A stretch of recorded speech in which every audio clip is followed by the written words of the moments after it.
नमस्कार, good morning. आपली दिसत आज आम्ही आता पेट नाक्याला चाललोय. आम्हाला आता जाताना आपले सांगलीचे आमचे मित्र नारायण आपटे भेटले. हा सायकलिस्ट आहेत. गणा मित्र अमित पोंक्षे, आमचे शिवराज कुलकर्णी आणि माळी सर. लक्ष्मण माळी. काय आहे,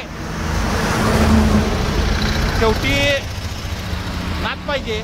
कारण आम्हाला बघून हे आपटे साहेब थांबले आणि म्हणले की आता ते पुण्याला चाललेत मोटरसायकल घेऊन, मुंबईला चाललेत मोटरसायकल घेऊन. काय ही मोटरसायकल आहे त्यांची, मोटरसायकल घेऊन ते आता मुंबईला चाललेत. ते आणि त्यांचे मित्र. सगळ्या गोष्टीला फक्त नाद पाहिजे. नादाशिवाय माणूस असं काय हो 350 किलोमीटर मोटरसायकल घेऊन जाणार नाही. आणि खास करून त्यांच्या मुलाच्या वाढदिवसासाठी ते आता मुंबईला जात आहेत. आमच्याकडून त्यांना प्रवासासाठी हार्दिक हार्दिक शुभेच्छा. सगळ्या गोष्टीला फक्त नाद पाहिजे, नादाशी होत नाही. सायकल चालवा, हिट राहा, फिट राहा, व्यसनमुक्त राहा. जय हिंद, जय महाराष्ट्र.